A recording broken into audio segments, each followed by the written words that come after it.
Buenos días a todos, soy Ana Isabel Benito y para presentar la investigación en la que llevamos trabajando estos 2 años, voy a desarrollar brevemente o a desgranar brevemente el título de la tesis a modo un poco de introducción y de justificación del estudio. Comenzamos hablando del músculo elegido, que es el elevador de la escápula o angular de la escápula, y su relación con el dolor de cuello. ¿Y a qué denominamos dolor de cuello? Nos referimos al dolor de cuello en específico crónico o cervicalgia mecánica crónica, donde lo más importante es que no tiene una lesión estructural como causa subyacente, tiene una duración mayor de 3 meses y algo también muy importante es que se le ha relacionado en varios estudios con el síndrome de dolor miofascial. Si hablamos de síndrome de dolor miofascial, tenemos que hablar de los puntos gatillo miofasciales, donde lo más importante es que en nuestro estudio nos vamos a referir a los activos, que son aquellos que van a producir la sintomatología de forma espontánea, no hace falta estimularlos. Y el tercer punto importante del título son las dos técnicas que utilizamos para compararlas. Por un lado tenemos la punción seca profunda, por otro la electrólisis percutánea, y la diferencia fundamental entre ambas va a estar en la corriente galvánica que aporta la electrólisis percutánea. Nos encontramos con estudios, pocos, donde han comparado ambas técnicas en musculatura, tipo pterigoideo lateral o musculatura intrínseca del pie, pero hasta donde llega nuestro conocimiento no hay investigaciones que hablen sobre la musculatura cervical o el dolor crónico inespecífico. Es por ello que nos planteamos un objetivo principal, que es comparar la eficacia de la electrólisis percutánea frente a punción seca profunda a la hora de disminuir la sintomatología dolorosa en pacientes aquejados de dolor de cuello crónico inespecífico. Y como objetivos secundarios, evaluar el umbral del dolor a la presión en el PGM central, evaluar el umbral del dolor a la presión en el PGM insercional, cuantificar el rango de movimiento, en este caso será la rotación máxima activa ipsilateral, cuantificar el grado de discapacidad en las actividades de la vida diaria, registrar el dolor pospunción.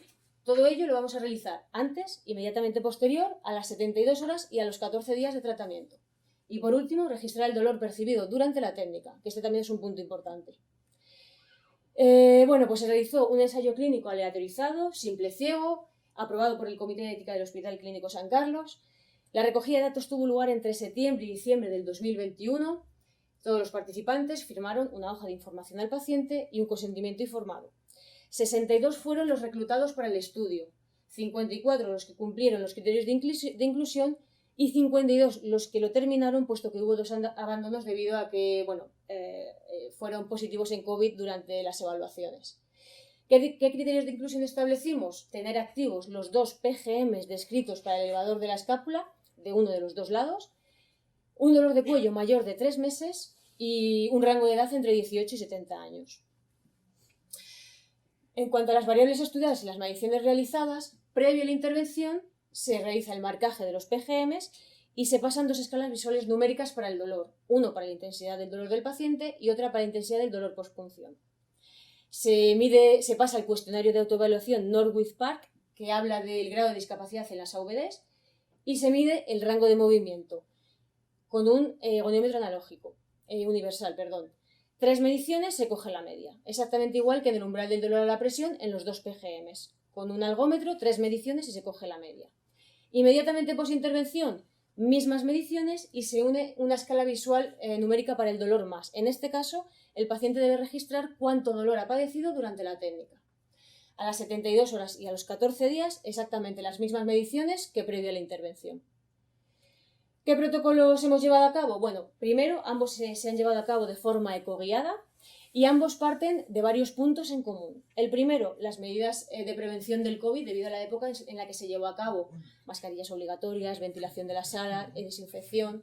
Y luego puntos propios de las intervenciones, como es desinfección de la zona, utilización de guantes, cubresonda. Importante la localización del elevador con el ecógrafo en un plano longitudinal, la zona en plano longitudinal, y utilizando el ángulo de la escápula como referencia. Se toman las medidas de seguridad y ya se inserta la aguja en el PGM hasta la obtención de la primera REL, condición importante para que sea efectiva, condición importante para la efectividad del tratamiento, que aparezca la REL. Una vez que aparece esta primera REL, en el grupo de punción seca profunda, utilizamos la técnica de entradas y salidas rápidas de Hahn, con un máximo de 4 REL por intervención, para unificar tratamientos. Y en el grupo de electrólisis percutánea, entradas y salidas lentas, con el protocolo de Valera y Minaya, 1,5 miliamperios, 5 segundos, 3-5 aplicaciones. Y en ambos casos se cierra con retirada de aguja, compresión isquémica y se realiza el mismo proceso en el otro PGM. En cuanto a resultados, lo primero, no hubo diferencias estadísticamente significativas en las mediciones previas al tratamiento entre grupos. Y en las mediciones posteriores al tratamiento, se parte de normalidad, quiero decir. Y en las mediciones posteriores al tratamiento, en cuanto a la intensidad del dolor del paciente, no encontramos diferencias estadísticamente significativas. Pero marco los valores antes de intervención y a los 14 días para que observéis que solo tratando el elevador de la escápula se ha reducido el dolor de cuello a la mitad.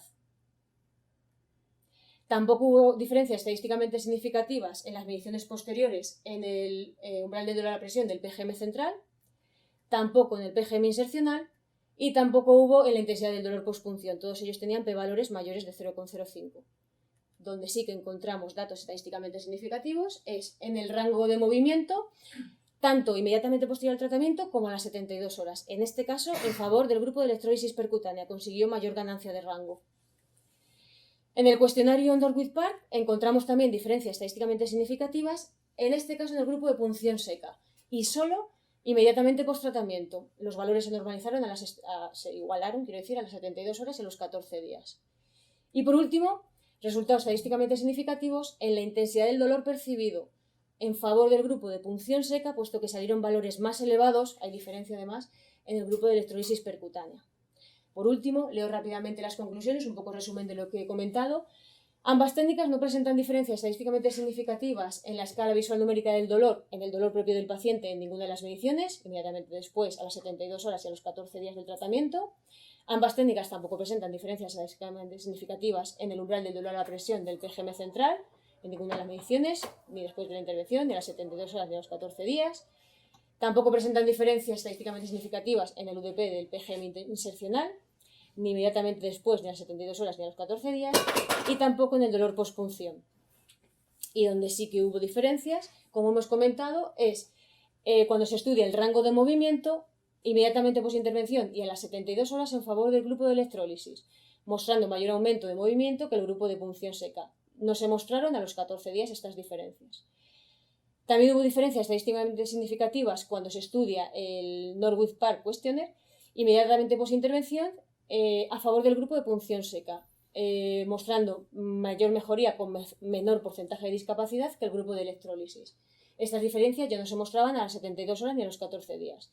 Y por último, diferencias estadísticamente significativas cuando se estudia el dolor producido durante la técnica. El grupo de electrólisis presenta una puntuación más elevada en la escala visual numérica con respecto al grupo de punción seca, por lo que los pacientes percibieron la técnica de electrólisis más dolorosa que la técnica de punción seca. Muchas gracias a todos por vuestra atención.